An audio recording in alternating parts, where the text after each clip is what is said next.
Assalamualaikum warahmatullahi wabarakatuh.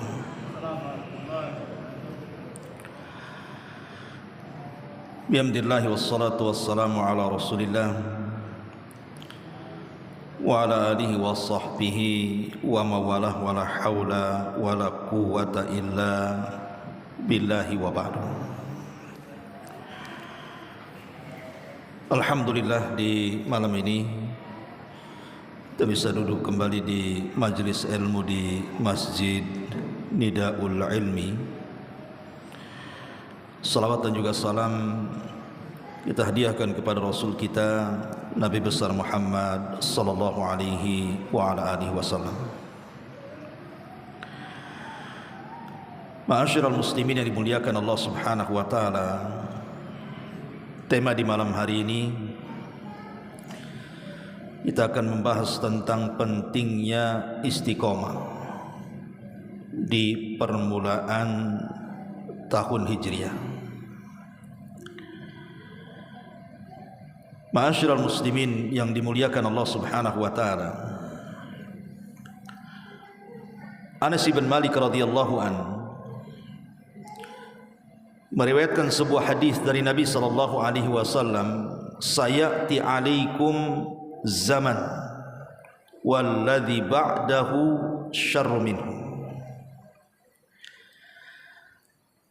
Akan datang zamannya kepada kalian bahwa yang setelahnya dipastikan lebih buruk dibandingkan sebelumnya. Artinya zaman semakin jauh dari Nabi sallallahu alaihi wasallam dipastikan lebih buruk daripada sebelumnya. Dan itu diperlukan dengan istiqomah. Apalagi di zaman sekarang yang namanya syubhat itu betul-betul menyambar-nyambar setiap akidah dan agama manusia. Belum lagi syahwat yang dipertontonkan setiap hari dan menggoda iman setiap manusia. Tentu keduanya sangat bahaya, baik syubhat ataupun syahwat. Dan kita tahu bahwa syubhat itu pendorongnya adalah syaitan. Adapun syahwat itu pendorongnya hawa nafsu. Syubhat ini merusak agama, tapi kalau syahwat itu merusak akhlak. Dan dalam kehidupan, agama dan akhlak itulah yang memperbaiki manusia. Sebab kalau seandainya hanya bagus pada agamanya, tidak bagus pada akhlaknya, tidak baik juga dia. Ataupun sebaliknya, dia baik akhlaknya, bejat pula agamanya, makin rusak dia. Makanya kemudian harus digabungkan antara agama dan akhlak ini. Dengan cara apa? Dengan cara kita menekan syubhat dan syahwat tadi. Ma'asyiral muslimin yang dimuliakan Allah Azza wa Jalla, makanya pembahasan malam ini kita akan membahas seputar pentingnya istiqomah. Di dalam Al-Quranul Karim, Allah Subhanahu wa taala berfirman, "Innal ladzina qalu rabbuna Allah thumma istaqamu tatanazzalu alaihimul malaikatu alla takhafu wa la tahzanu wa abshiru bil jannati allati kuntum tu'adun." Surah Fussilat ayat 30. Allah Subhanahu wa taala mengatakan, sesungguhnya orang-orang yang mengatakan Rabb kami adalah Allah. Maknanya setiap perintah Allah kita lakukan, setiap larangan Allah kita tinggalkan, setiap yang dihalalkan Allah kita nikmati, setiap yang diharamkan Allah kita jauhi. Itulah kata-kata Rabbuna Allah. Kemudian kita istiqomah di 4 perkara tadi.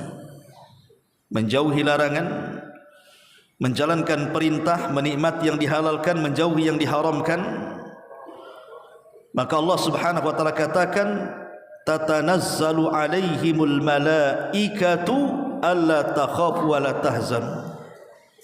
Maka malaikat akan turun di saat detik-detik wafatnya, kemudian membisikkan di telinganya, jangan takut akan perkara yang akan datang, dan jangan bersedih akan perkara yang kau tinggalkan, dan berbahagialah akan sorga yang Allah janjikan. Wa abshiru bil jannati allati kuntum tu'adun. Ayat inilah yang mendasari pentingnya istiqomah. Ma'asyiral muslimin yang dimuliakan Allah Azza wa Jalla, sebelum saya menjelaskan tentang makna istiqomah, sebab-sebab bagaimana kita bisa istiqomah, untuk merangsang pembahasan kita akan membahas dulu apa sih thamratul istiqomah ini. Buah daripada istiqomah itu apa? Apa hasilnya kalau kita istiqomah ini? Yang pertama, dukhulul jannah. Tentunya sebab terbesar orang masuk ke dalam surga. Jadi istiqomah adalah sebab orang terbesar masuk ke dalam surga. Sebagaimana ayat yang tadi saya baca, surah Fussilat ayat 30 tadi. Wa abshiru bil jannati allati kuntum tu'adun. Maka malaikat akan membisikkan di telinga orang yang istiqomah itu, berbahagialah dengan surga yang telah Allah janjikan kepadamu. Maka buah istiqomah adalah sebab terbesar orang masuk ke dalam surga. Ini yang pertama. Kemudian yang kedua, yudhilluhumullahu fi dhillihi yawma la dhilla illa dhilluh. Dia akan mendapatkan naungan di hari yang tidak ada naungan kecuali naungan arasy Allah Subhanahu wa taala. Kapan itu? Saat mereka berada di padang mahsyar, matahari didekatkan 1 mil di atas kepala. Maka orang-orang yang istiqomah itu akan dipisahkan dari orang-orang itu, kemudian Allah akan berikan naungan sehingga dia tidak akan tersengat matahari. Dan itu disabdakan dalam sebuah hadis yang dikeluarkan Imam Bukhari. Kata Nabi SAW, sab'atun yudhilluhumullahu fi dhillihi yawma la dhilla illa dhilluh. Ada 7 kelompok, 7 manusia yang Allah akan berikan naungan kepada mereka di hari yang tidak ada naungan kecuali naungan Allah. Siapa mereka? Al-imamul adil, imam yang istiqomah dalam keadilan. Seorang pemimpin yang istiqomah dalam menegakkan keadilan.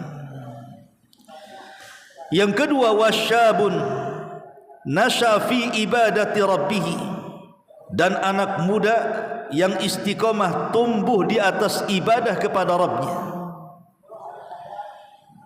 Kemudian yang ketiga, wa rajulun qalbuhu mu'allaqun fil masajid, dan seorang laki-laki yang hatinya istiqomah terkait dengan masjid. Maknanya dia istiqomah menjaga salat yang 5 waktu secara berjamaah bagi laki-laki. Kemudian yang keempat, warajulani tahabba fillahi ijtama alaihi wa tafarraqa alaihi. 2 orang yang saling cinta karena Allah, berkumpul karena Allah, berpisah juga karena Allah. Artinya dia istiqomah memupuk kecintaannya karena Allah Subhanahu wa taala. Kemudian yang kelima, wa rajulun talabathu imra'atu dzata mansabin wa jamalin faqala inni akhafullah. Seorang laki-laki yang diminta oleh seorang wanita yang memiliki jabatan dan kedudukan serta kecantikan, kemudian mengajak berzina, dan dia katakan saya takut kepada Allah Subhanahu wa taala. Artinya dia istiqomah menanamkan rasa takut di hatinya. Kemudian yang keenam, wa rajulun tasaddaqa bi shadaqatin fa akhfaha hatta la ta'lama shimalahu ma tunfiqu yaminu. Seorang laki-laki yang bersedekah kemudian disembunyikan tangan kirinya sehingga tidak tahu apa yang diinfakkan tangan kanannya. Maknanya dia istiqamah di atas keikhlasan dan istiqamah jauh daripada riya.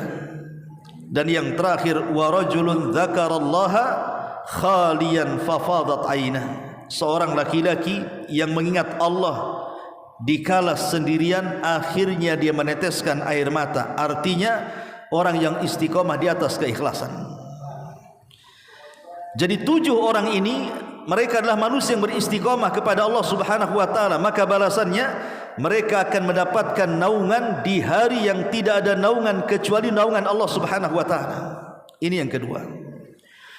Kemudian yang ketiga, al-busyra indal maut, kabar gembira yang Allah anugerahkan di saat kematian.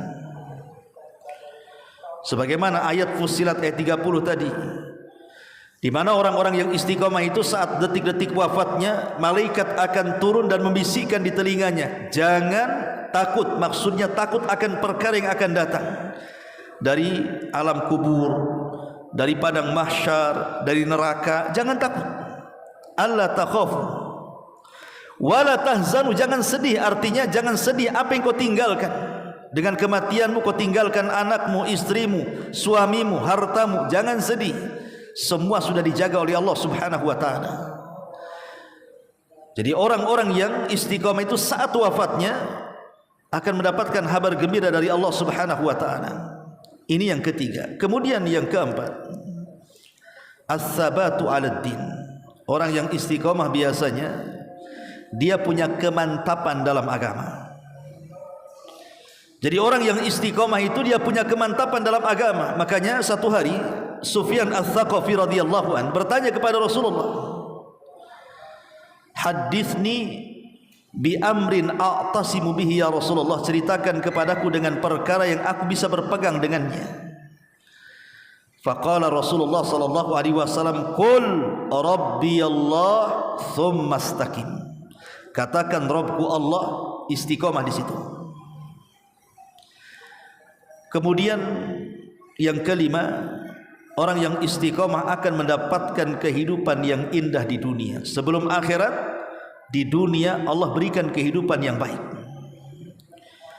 Allah Subhanahu wa taala berfirman dalam surah An-Nahl ayat 97, "Man 'amila salihan min dzakarin aw untha wa huwa mu'minun falanuhyiyannahu hayatan thayyibah." Barang siapa yang istiqamah senantiasa beramal dengan amalan yang saleh dan dia beriman baik dari kalangan laki-laki ataupun perempuan, maka akan aku berikan kepada mereka kehidupan yang baik. Tidak mesti kaya, tapi Allah cukupkan kehidupannya. Kemudian yang nomor 6, istiqamah ini mendatangkan tuma'ninatul qalbi, mendatangkan ketenangan hati, dan itulah kebahagiaan yang hakiki. Ketenangan hati. Kenapa? Karena orang yang istiqamah itu hatinya senantiasa terpaut dengan Allah Azza wa Jalla. Ada hubungan antara dia dengan Allah, makanya hatinya akan lapang. Dan yang terakhir, orang yang istiqamah tentu akan dicintai manusia, dihormati manusia, baik kecil ataupun besar, karena dia memuliakan Allah Subhanahu wa taala, maka Allah muliakan dia di dunia. Al jaza min jinsil amal, bahwa balasan itu disesuaikan dengan amalannya. Makanya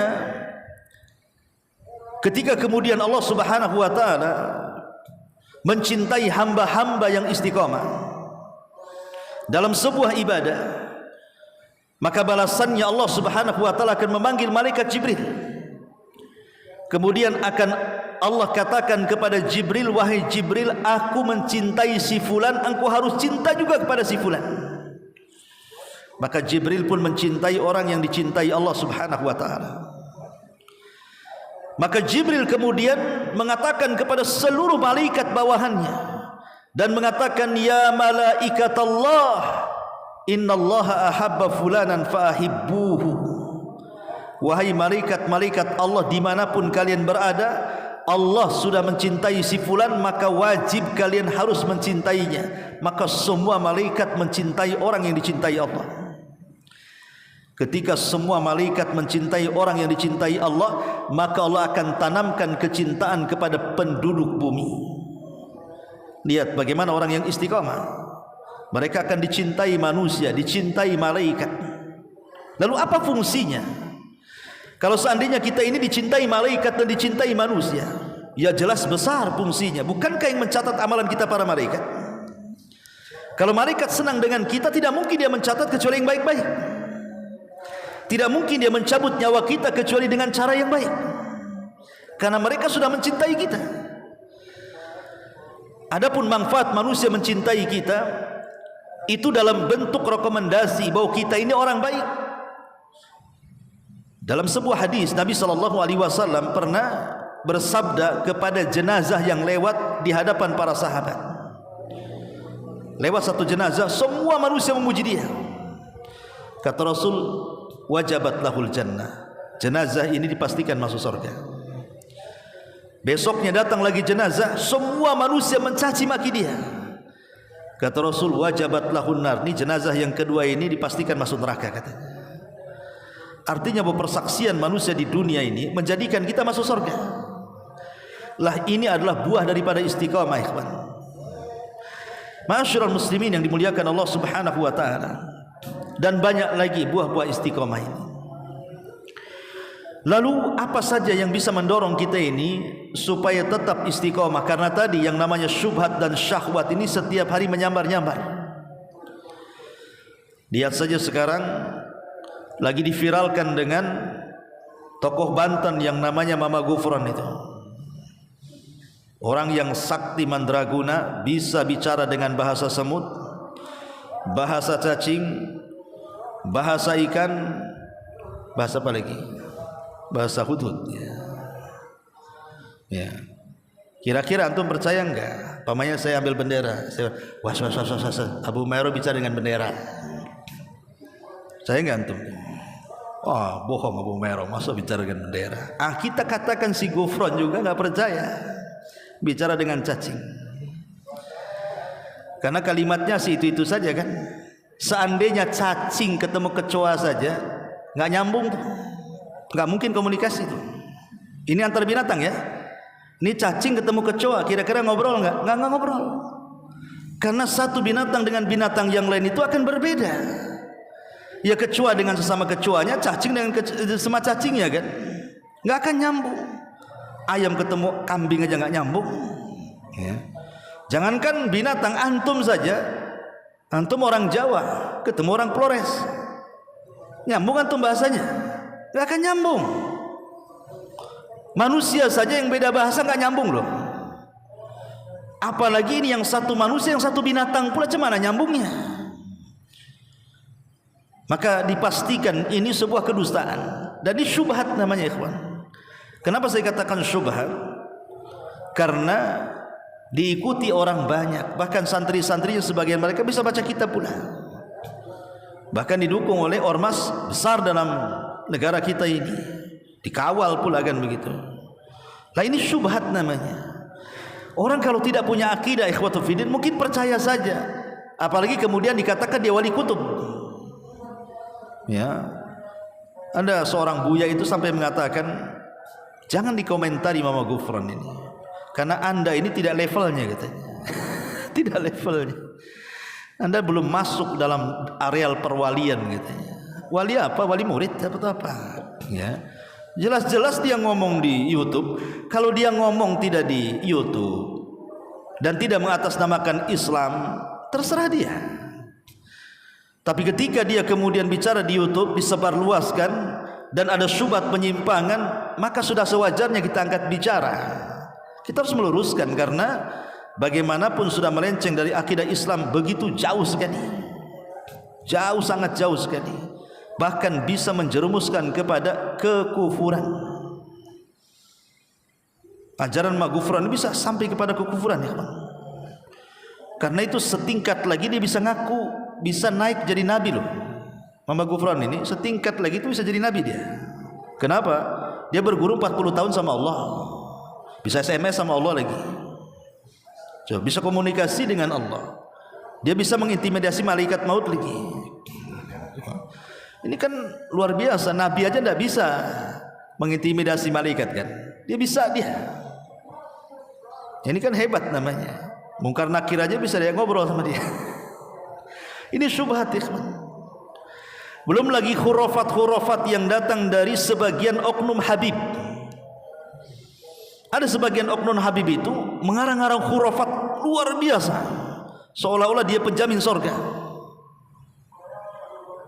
Itu bisa lihat di YouTube itu, untuk mendoktrin bahwa dia ini seorang Habib keturunan Nabi SAW, dia harus menceritakan kisah khurafat. Padahal kalau dia memang mengaku keturunan Nabi SAW, harusnya dia orang yang paling memperjuangkan sunnah kakeknya, harusnya. Logikanya kan begitu. Karena dia dekat dengan Nabi. Kalau dia mengaku cucu Nabi, berarti silsilahnya lebih dekat kepada Nabi dibandingkan kita.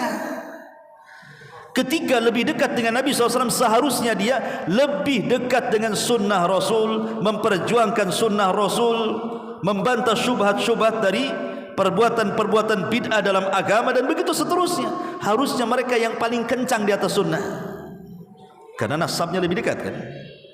Ini tidak, lebih banyak takhayulnya, khurafatnya. Ya kita katakan oknum lah, kalau tidak dikatakan semuanya kan itu. Ma'asyiral muslimin yang dimuliakan Allah Azza wa Jalla, soal kalian ngaku nasab sampai kepada Nabi itu urusan kalian. Benar enggaknya itu Anda akan bertanggung jawab di hadapan Allah kan begitu. Tapi yang saya kritisi bukan itu. Ada sebagian oknum itu mereka menceritakan sebuah cerita dinasabkan ke dalam Islam, dan kisah yang diceritakan itu khurafat-khurafat yang bertentangan dengan akidah Islamiyah. Itu masalahnya. Ya. Ma'asyiral muslimin yang dimuliakan Allah Subhanahu wa taala. Belum lagi syahwat. Makanya di sini dipentingkan apa? Istiqomah. Lalu apa penyebab kita ini supaya bisa istiqomah? Pertama tentu doa. Doa itu silahul mukmin, senjatanya orang Islam. Makanya Nabi SAW selalu berdoa dalam doanya, ya muqallibal qulub tsabbit qalbi ala dinik. Wahai zat yang membolak-balikan hati, tetapkan hatiku di atas agamamu, di atas ketaatan kepadamu. Sampai salah satu istri Nabi itu bertanya, Rasul, kenapa engkau selalu berdoa dengan lafaz seperti itu? Pertanyaannya, apakah Nabi akan sesat, dibolak-balikan hatinya oleh Allah? Tentu tidak akan gitu. Tapi Nabi SAW mengatakan kepada istrinya, bukankah hati setiap manusia ada di genggaman jari jemari Allah Subhanahu wa taala, yang sewaktu-waktu Allah bisa membolak-balikan sesuai dengan kehendaknya. Makanya penting seseorang itu berdoa dalam setiap salat kita, agar kita diistiqomahkan, hati kita dibolak-balikan dan tidak dibolak-balikan oleh Allah kepada kesesatan. Jangan sekelas saya, antum atau siapapun, sekelas Umar bin Khattab. Kurang apa Umar bin Khattab itu? Dia disebut mulham. Mulham itu maksudnya saking cerdasnya pendapat Umar itu selalu dikuatkan wahyu. Jadi kalau Umar ngomong turun wahyu. Makanya Nabi SAW sampai mengatakan, kalau seandainya ada Nabi sepeninggalku, Umarlah orangnya. Tapi tidak ada Nabi setelah Nabi SAW masalahnya. Satu hari Umar bin Khattab radhiyallahu an menjinjing lembaran Taurat. Kemudian Nabi SAW nampak, ditanya, apa yang di tanganmu wahai Umar? Kata Umar bin Khattab, ini lembaran Taurat wahai Rasul. Lihat bagaimana reaksi Nabi SAW kepada Umar. Amutahawwikun anta ya ibnal Khattab, katanya. Apa kau sudah bingung wahai putra Khattab, Umar? Taraktukum alal bayda, ku tinggalkan Islam ini dalam kondisi putih bersih terang benerang, lailuha kanahariha, malamnya seperti siangnya. Kau masih kurang yakin dengan Islam sehingga harus bawa lembaran Taurat? Buang lembaran Taurat itu, cukup dengan Quran saja. Kalau sekelas Umar bin Khattab radhiyallahu an dikhawatirkan hatinya dibolak-balikan, dikhawatirkan dia jadi Yahudi gara-gara baca Taurat, Sehingga Rasul mengatakan, apa kau sudah bingung dengan agamamu sendiri wahai Umar? Itu Umar dikhawatirkan berpaling. Apalagi kita. Siapa kita dengan Umar bin Khattab yang memungkinkan sewaktu-waktu kita terkena syubhat kemudian sesat? Dengan sedikitnya ilmu yang kita miliki dan keroposnya akidah yang kita punyai, mudah saja diombang-ambingkan dengan syubhat itu, ikhwan. Makanya penting berdoa kepada Allah supaya istiqomah. Wahai Zat yang membolak-balikan hati, tetapkan hatiku di atas ketaatan kepadamu. Ini yang pertama. Yang kedua, al-iktsar minat ta'ati, perbanyak melakukan ketaatan kepada Allah Subhanahu wa taala. Makanya Nabi sallallahu alaihi wasallam adalah manusia yang paling mengajarkan bagaimana cara istiqomah. Apa kata Rasul? Khairul a'mal adwamuha wa in qalla. Sebaik-baik amal itu adalah yang sederhana tapi terus-terusan dilaksanakan. Ini konsep istiqomah namanya. Sebab kalau seandainya saya antum memborong seluruh agama, antum amalkan, agama akan mengalahkan kita. Bukan kita yang mengalahkan agama, agama yang akan mengalahkan kita. Seberapalah kekuatan kita ini memborong agama. Antum melakukan semua solat sunnah dalam sehari semalam. Antum melakukan semua puasa sunnah dalam sebulan. Antum amalkan semua zikir dan doa sehari semalam. Siapa yang tahan, ikhwan? Mungkin antum tidak bisa bekerja karena beribadah terus kan, nggak tahan. Contoh saja antum puasa sunnah lah, antum borong nih Senin Kemisnya, puasa Dawudnya, Ayamul Bidnya umpamanya. Siapa yang tahan? Sampai kapan? Atau antum borong sholat sunnahnya, witirnya, duhanya, rawatibnya, tahiyatul masjidnya, sholat sunnah wudunya, sholat sunnah mutlaknya, macam-macamnya gitu dalam sehari semalam, atau dalam sebulan atau 2 bulan, nggak akan tahan, pasti kita akan tumbang. Makanya ada penyesalan di raut Abdullah ibn Amr ibn As radhiyallahu anhu. Abdullah ibn Amr ibn As ini kan di masa mudanya dia pakar puasa, pakar baca Quran, pakar ibadah. Sampai akhirnya Nabi SAW menasihati, jangan menghatamkan Quran setiap malam, tapi hatamkanlah Quran sebulan sekali. Kata Abdullah ibn Amr bin As, saya bisa kurang daripada itu. Kata Rasul, kalau begitu sepekan sekali. Kata Abdullah, saya bisa kurang daripada itu. Dia nawar gitu sama Nabi, termasuk juga puasa. Setelah dia tua, Abdullah ibn Amr ibn As ini baru paham maksud Nabi. Setelah dia tua, dia tidak sanggup mengamalkan apa yang diamalkan di waktu muda. Artinya kan tidak istiqomah jadinya kan. Tapi kalau kita ambil amalan sederhana di waktu muda, maka sampai tua pun kita bisa melaksanakannya. Karena amalan itu bisa dilakukan orang tua dan anak muda. Itu maksudnya. Itulah konsep dari Nabi SAW. Khairul a'mali adwamuha wa in qalla. Sebaik-baik amal itu yang terus menerus walaupun sifatnya sederhana. Maka itulah konsep Nabi SAW di dalam menjaga keistiqomahan. Ini yang kedua. Kemudian yang ketiga, di antara hal-hal yang bisa menjaga keistiqomahan kita adalah talabul ilmi. Teruslah kita menuntut ilmu. Ilmu itulah yang menjadikan kita istiqomah. Dan futur dari majlis ilmu itu menjadikan kita jauh daripada istiqomah. Orang kalau terus hadir di majlis ta'lim, kalaupun mungkin sekarang kan Allah mudahkan nih dengan adanya medsos kan, antum bisa menambah ilmu bukan hanya di majlis ta'lim saja. Antum di rumah bisa dengar YouTube dengan berbagai macam ustaz-ustaz sunnah yang ada di berbagai macam daerah bahkan negara, kita bisa akses lewat YouTube tuh. Selain antum hadir di majlis ta'lim, antum juga bisa menambah ilmu kan lewat medsos itu, baik dengan alat elektro cetak, membaca dari internet ataupun mendengar dari YouTube dan yang semacamnya. Orang kalau terus-terusan istiqomah di atas ilmu, ikhwan, maka ilmu itu yang akan menjaga keistiqomahan kita. Yakin. Makanya antum lihat orang yang berilmu dengan orang jahil itu beda. Beda orang berilmu dengan orang yang jahil itu sangat beda sekali. Contoh sederhana saja, antum duduk di majelis taklim dengan antum duduk di majelis konser. Pamannya di mana di sini? Anggap saja di Marina tuh. Ada konser dangdut. Antum duduk di situ. Kemudian ada pengajian daurah di mana? Datangkan ustadz yang bagus-bagus, antum duduk di tengah-tengah daurah. Itu rasanya beda ya kawan. Karena yang satu majelis main-main, yang satu majelis akhirat kan. Itu satu kali duduk saja sudah rasanya beda. Kenapa? Karena al-arwahu junudun mujannada. Namanya ruh itu kata Rasul, dia akan bersatu bersama yang ada sesuai dengan dia, atau dia dengan seragamnya bahasanya. Ruh itu akan bersama seragamnya. Orang yang sudah ngaji, dia tidak suka dengan orang yang tidak ngaji. Dengan secara fitrahnya itu seperti itu jadinya kan. Dia tidak suka tuh. Orang yang biasa ngaji sunnah umpamanya kan.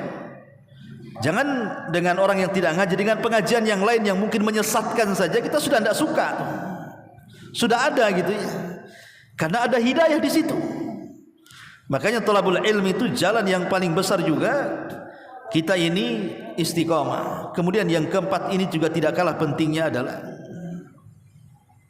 musahabatus salihin, berkawan dengan orang-orang yang baik, orang-orang yang saleh, yang seakidah dengan kita.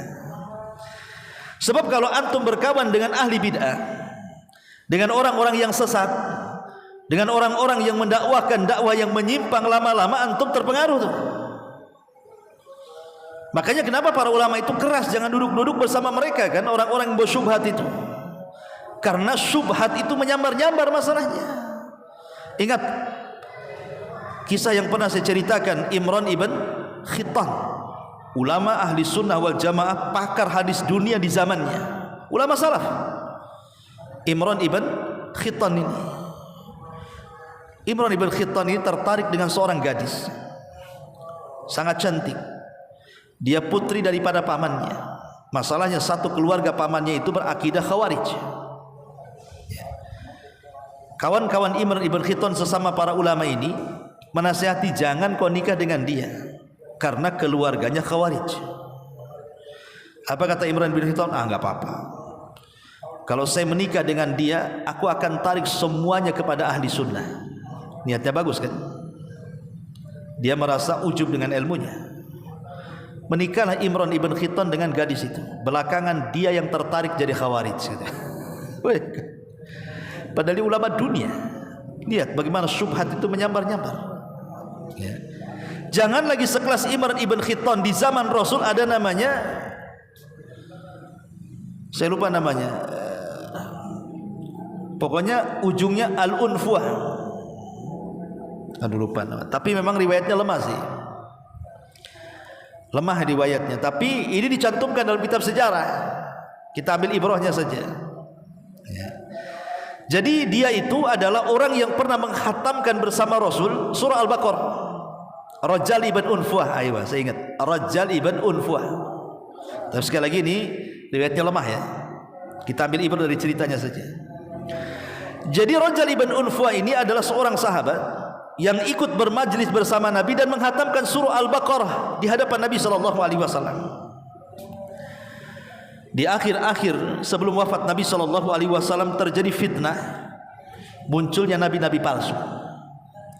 Ada Musailamah Al-Kadzab di Yamamah, ada Al-Aswad Al-Ansi, ada Tulaiha, ada Saja. Pokoknya ada sekitar 6 orang mengaku nabi di akhir-akhir wafatnya Nabi SAW, sebelum wafatnya Nabi SAW ya. Jadi Nabi SAW meminta Rajal ibn Unfuah ini mengirim surat kepada Musailamah Al-Kadzab menasihati. Karena Musailamah Al-Kadzab ini ada yang mengatakan dia masuk Islam, tapi pura-pura masuk Islam kemudian murtad, kemudian ngaku nabi di Yamamah dan diikuti orang-orang Yamamah. Pengikutnya paling banyak di antara semua nabi palsu di zaman itu. Di tengah jalan Rajal ibn Unfuah ini kan bawa surat dari Nabi tuh. Terdengar bahwa Nabi SAW meninggal dunia. Ketika Rajal ibn Unfuah sampai kepada Musailamah Al-Kadzab, disembunyikan suratnya. Entah apa masalahnya Rajal ibn Unfa ini tiba-tiba berdialog empat mata dengan Musailamah al-Kadzdzab. Kesimpulannya, Musailamah adalah penerus kenabian Nabi SAW. Lihat, entah Musailamah itu ngasih jabatan, entah ngasih uang, wallahu alam. Tapi Rajal ibn Unfa tiba-tiba membenarkan bahwa Musailamah al-Kadzdzab adalah nabi penerus Nabi SAW. Akhirnya kemudian diserang oleh Abu Bakar Siddiq radhiyallahu an. Pasukan Musailamah al-Kadzdzab terdesak sampai masuk ke sebuah kebun, maka kebun itu kemudian dikepung oleh para sahabat. Maka kisah kematian Musailamah al-Kadzdzab ini dikenal dengan Hadiqatul Maut namanya, kebun kematian. Termasuk Rajal ibn Unfa mati di situ. Sul Khatimah. Lihat, seorang sahabat Nabi kan menghatamkan surah Al-Baqarah dengan Nabi, bisa murtad. Ikut Musailamah al-Kadzdzab pula kan gitu. Tapi sekali lagi ceritanya lemah kan gitu. Tapi siapapun bisa terjadi. Sahabat juga manusia. Makanya ketika Ibnu Hajar al-Asqalani mendefinisikan makna sahabat itu, orang yang melihat Nabi SAW beriman dengan Nabi dan mati di atas agama Nabi walaupun dia sempat murtad kemudian balik ke Islam. Ya kan, ada kata-kata gitu definisi sahabat itu. Kata Al-Hafidz Ibnu Hajar dalam kitabnya Al-Isabah. Ya. Ma'asyiral muslimin yang dimuliakan Allah Azza wa Jalla, intinya bahwa ketika seseorang salah berkawan, maka ini akan melunturkan istiqamah. Sempat saja kita berkawan dengan ahli bidah, dengan orang-orang yang cara berfikirnya menyimpang dari Islam, penuh dengan khurafat, penuh dengan tahayul, lama-lama kita ini akan terikut, ikhwan. Sehingga ada peribahasa, berita hoax itu kalau terus-terusan diberitakan, lama-lama dibenarkan. Syubhat itu kalau terus disambar-sambar, lama-lama kena juga kita. Ya.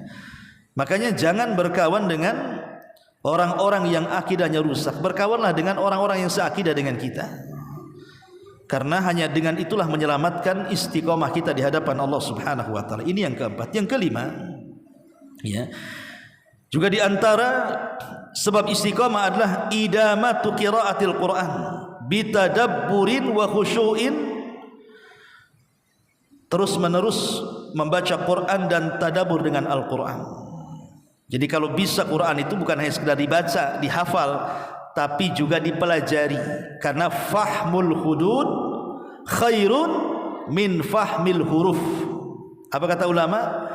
Pemahaman terhadap batasan-batasan yang ada dalam Al-Quran dari hukum-hukum, baik perintah ataupun larangan, itu lebih baik dibandingkan hanya memahami huruf per huruf, mempelajari tajwid, mempelajari makharijul huruf. Itu penting semuanya. Ilmu Quran itu termasuk sanad-sanad itu sangat penting. Tetapi lebih daripada itu, mempelajari Al-Quran, memahami Quran dengan tafsirnya jauh lebih penting lagi. Makanya ada istilah fahmul hudud khairun min fahmil huruf. Memahami hudud lebih baik daripada memahami huruf. Ya.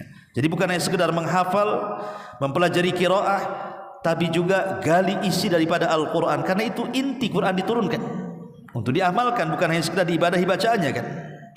Lah Quran itu sendiri adalah salah satu penyebab kita ini istiqamah. Secara singkat selanjutnya, mujahadatun nafsi bisidqin.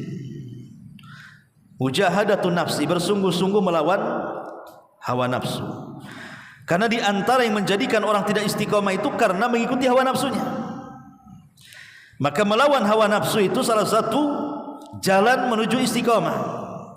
Kemudian juga al-fiqratu fil mauti, berfikir tentang kematian dan akhirat.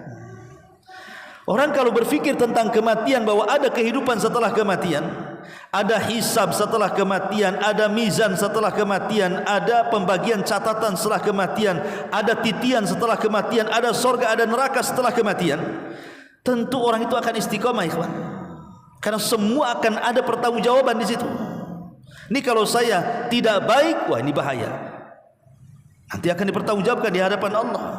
Makanya dengan terus mengingat akhirat, itu penyebab terbesar juga kita istiqomah. Kemudian juga di antara penyebab istiqomah adalah al-bu'du an kulli sababin min sya'nihi an yuqi'aka fil ma'siyati. Jauhi dari setiap sebab-sebab yang bisa menjerumuskan kamu ke dalam kubangan kemaksiatan.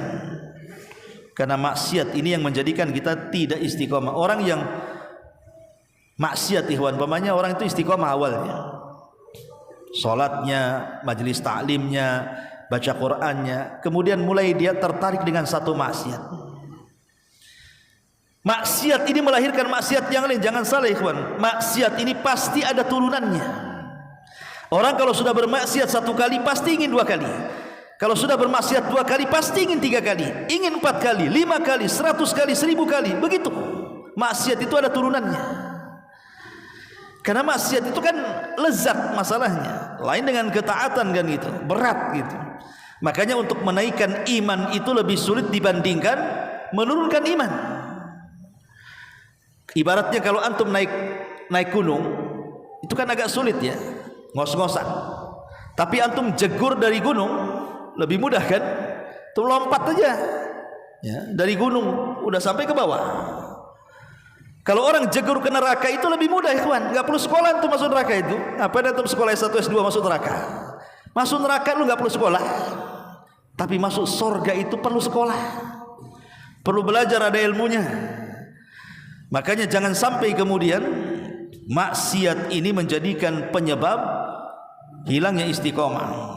Ini juga di antara sebab istiqomah. Kemudian juga di antara sebab istiqomah adalah ma'rifatu khutuwatis syaitan lil hadari minha. Mengetahui langkah-langkah setan. Ingat, setan itu kan punya langkah-langkah ya. Paling tinggi orang dibuat syirik. Tidak bisa syirik turun ke bawah dibuat bid'ah. Tidak bisa bid'ah diturun ke bawah disuruh dosa besar. Tidak bisa melakukan dosa besar disuruh dosa kecil. Tidak bisa dia melakukan dosa kecil disuruh dia disibukkan dengan perkara-perkara mubah. Tidak bisa disibukkan dengan perkara mubah, disibukkan perkara yang tidak afdal mengalahkan yang lebih afdal. Begitu. Makanya kemudian Allah Subhanahu wa taala mengatakan wala tattabi khutuwatis syaitan.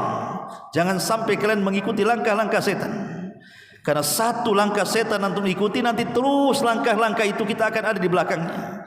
Dan itu yang menjadikan hilangnya istiqomah kita. Kemudian juga yang menjadikan kita bisa istiqomah hifdzul jawarih anil muharramat. Jaga badan ini dari perkara-perkara yang diharamkan. Yang paling penting adalah al-lisan. Jaga lisan. Dia tidak berdusta, dia tidak ghibah, dia tidak namimah, dia tidak melaknat dan begitu seterusnya. Apalagi sampai kemudian lisan ini mengeluarkan kata-kata dengan mendustakan agama, menyebarkan hadis-hadis palsu dan yang lainnya, maka itu lebih parah lagi. Makanya menjaga anggota badan termasuk lisan ini salah satu penyebab juga seseorang itu bisa istiqomah. Termasuk juga dawamul iftiqari ilallah. Senantiasa kita merasa butuh dengan Allah. Jangan sampai kita merasa cukup. Kita ini abdun hamba yang sangat berhajat dengan Allah Subhanahu wa taala. Maka orang yang setiap detiknya berhajat kepada Allah Subhanahu wa taala, berhajat dengan pertolongannya, berhajat dengan nikmat dan rizkinya, maka pasti dia akan istiqomah. Dipastikan itu karena dia berhajat dengan Allah Subhanahu wa taala. Dan banyak lagi tentunya sebab-sebab orang itu mendapatkan istiqomah di atas Islam. Ma'asyiral muslimin yang dimuliakan Allah Subhanahu wa taala. Sedikit kita mengkisahkan kisah-kisah orang-orang yang istiqomah. Saat Nabi SAW meninggal dunia, ikhwan, kita tahu bahwa kondisi para sahabat itu hampir mereka tidak yakin dan percaya dengan kematian Nabi. Jangan lagi Nabi yang meninggal. Kalau antum punya istri, kemudian antum cinta dengan istri, tiba-tiba istri mati mendadak, antum gak yakin istri antum mati, ya kan? Pasti tuh tiba-tiba mendadak gitu meninggal gitu, ketabrak gitu ya. Kayaknya istri kita masih hidup tuh. Itulah yang dirasakan para sahabat ketika meninggalnya Nabi SAW. Seolah-olah Nabi masih hidup, sampai Umar megang-megang pedang dan mengatakan, siapa yang mengatakan Nabi meninggal, ku penggal lehernya. Dia tidak meninggal, kata Umar, dia sedang pergi 40 hari. Dia akan datang untuk matahkan kaki tangannya orang munafik, katanya. Bahkan ketika Rasul meninggal, Ali seperti orang gila, Utsman seperti orang lemas. Hampir sahabat tidak ada yang bisa bangun. Coba datang Abu Bakar Siddiq radhiyallahu anhu, satu-satunya yang Allah berikan hidayah, mendapatkan ketenangan saat mendapatkan musibah besar kematian Rasul adalah Abu Bakar. Dia masuk ke kamar Aisyah Ummul Mukminin, putrinya. Rasul kan jasadnya ditutup oleh kain, dibuka kain kepalanya, kemudian Abu Bakar mencium keningnya. Kemudian Abu Bakar mengatakan, tibta hayyan wa mayyitan anta ya Rasulullah. Sungguh indah jasadmu wahai Rasul, baik engkau hidup ataupun mati. Kemudian Abu Bakar keluar. Umar masih ngancam-ngancam orang tuh. Maka Abu Bakar naik ke atas mimbar. Kemudian Abu Bakar Siddiq radhiyallahu anhu mengatakan di hadapan seluruh para sahabatnya. Kata Abu Bakar Siddiq radhiyallahu anhu, ayyuhan nas, man kana minkum ya'budu Muhammadan fa inna Muhammadan qad mat. Wa man kana minkum ya'budullaha fa innallaha hayyun la yamut. Wahai manusia, siapa di antara kalian yang menyembah Muhammad, lihat Muhammad sudah mati. Tapi siapa di antara kalian yang menyembah Allah, maka Allah zat yang akan tetap hidup dan tidak akan pernah mati. Kemudian Abu Bakar membacakan sebuah ayat yang kata para sahabat seolah-olah ayat itu baru turun hari itu, padahal ayat itu sudah turun sebelumnya. Kata Abu Bakar Siddiq radhiyallahu an, Allah berfirman, ma kana Muhammadun, tidaklah Muhammad, kata Abu Bakar Siddiq radhiyallahu an, tidaklah Muhammad sallallahu alaihi wasallam meninggal dunia, dia dibunuh ataupun dia terbunuh.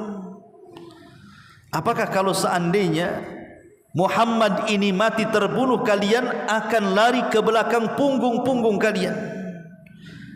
Wa man yanqalib ala akibaihi falan yadhurrallaha syai'a wa sayazzillahu syakirin.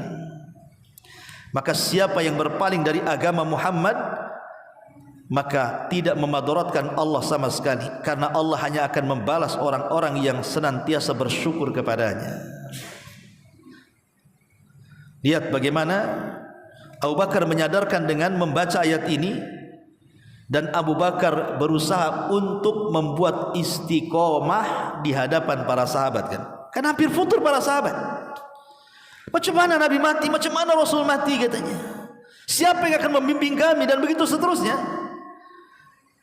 Tapi Nabi SAW itu kan sudah mempersiapkan, kata Rasul, iktadu billadhi iktadu mim ba'di. Maksudnya ikutilah sepeninggalku Abu Bakar dan Umar, kata Rasul. Artinya Rasul sudah mempersiapkan orang-orangnya kan setelah sepeninggalnya kan. Nah makanya Abu Bakar mengatakan, sesungguhnya kalau kalian hidup menyembah Muhammad, Muhammad sudah mati. Tujuan kita bukan menyembah Muhammad, tapi tujuan kita menyembah Allah. Itulah hakikat Abu Bakar menanamkan istiqomah namanya. U'budullaha hatta ya'tiyakal yakin, sembahlah Allah sampai datang kematian. Makanya Abu Bakar mengatakan, siapa yang menyembah Muhammad, Muhammad sudah mati. Tapi kalau menyembah Allah terus-terusan, dialah zat yang tetap hidup dan tidak akan pernah mati. Itulah hakikat istiqomah yang diajarkan Abu Bakar kepada para sahabat, dan termasuk juga kepada Ummul Mukminin, putrinya. Rasul kan jasadnya ditutup oleh kain, dibuka kain kepalanya. Kemudian Abu Bakar mencium keningnya. Kemudian Abu Bakar mengatakan, tibta hayyan wa mayyitan anta ya Rasulullah. Sungguh indah jasadmu wahai Rasul, baik engkau hidup ataupun mati. Kemudian Abu Bakar keluar. Umar masih ngancam-ngancam orang tuh. Maka Abu Bakar naik ke atas mimbar. Kemudian Abu Bakar Siddiq radhiyallahu anhu mengatakan di hadapan seluruh para sahabatnya. Kata Abu Bakar Siddiq radhiyallahu anhu, ayyuhan nas, man kana minkum ya'budu Muhammadan fa inna Muhammadan qad mat. wa man kana minkum ya'budullaha fa innallaha hayyun la yamut. Wahai manusia, siapa di antara kalian yang menyembah Muhammad, lihat Muhammad sudah mati.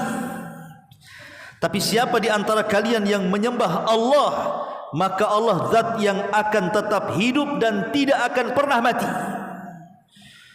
Kemudian Abu Bakar membacakan sebuah ayat yang kata para sahabat seolah-olah ayat itu baru turun hari itu, padahal itu sudah turun sebelumnya. Kata Abu Bakar Siddiq radhiyallahu an, Allah berfirman, "Ma kana Muhammadun, ma kana Muhammadun." Tidaklah Muhammad, kata Abu Bakar Siddiq radhiyallahu an, tidaklah Muhammad sallallahu alaihi wasallam meninggal dunia, dia dibunuh ataupun dia terbunuh. Apakah kalau seandainya Muhammad ini mati terbunuh, kalian akan lari ke belakang punggung-punggung kalian? Wa man yanqalib ala akibaihi falan yadhurrallaha syai'a wa sayazzillahu syakirin. Maka siapa yang berpaling dari agama Muhammad, maka tidak memadaratkan Allah sama sekali, karena Allah hanya akan membalas orang-orang yang senantiasa bersyukur kepadanya. Lihat bagaimana Abu Bakar menyadarkan dengan membaca ayat ini, dan Abu Bakar berusaha untuk membuat istiqomah di hadapan para sahabat, kan hampir futur para sahabat. Macam mana Nabi mati, macam mana Rasul mati, katanya. Siapa yang akan membimbing kami, dan begitu seterusnya. Tapi Nabi SAW itu kan sudah mempersiapkan, kata Rasul, iktadu billadhi iktadu mim ba'di, maksudnya ikutilah sepeninggalku Abu Bakar dan Umar, kata Rasul. Artinya Rasul sudah mempersiapkan orang-orangnya kan setelah sepeninggalnya kan. Nah makanya Abu Bakar mengatakan, sesungguhnya kalau kalian hidup menyembah Muhammad, Muhammad sudah mati. Tujuan kita bukan menyembah Muhammad, tapi tujuan kita menyembah Allah. Itulah hakikat Abu Bakar menanamkan istiqomah namanya. U'budullaha hatta ya'tiyakal yakin, sembahlah Allah sampai datang kematian. Makanya Abu Bakar mengatakan, siapa yang menyembah Muhammad, Muhammad sudah mati. Tapi kalau menyembah Allah terus-terusan, dialah zat yang tetap hidup dan tidak akan pernah mati. Itulah hakikat istiqomah yang diajarkan Abu Bakar kepada para sahabat dan termasuk juga kepada kita. Wallahu a'lam bishawab, karena sudah mulai masuk isya. Mudah-mudahan ada manfaatnya. Subhanakallahumma bihamdika asyhadu an la ilaha illa anta astaghfiruka wa atubu ilaik. Allahu taala alam. Assalamualaikum warahmatullahi wabarakatuh.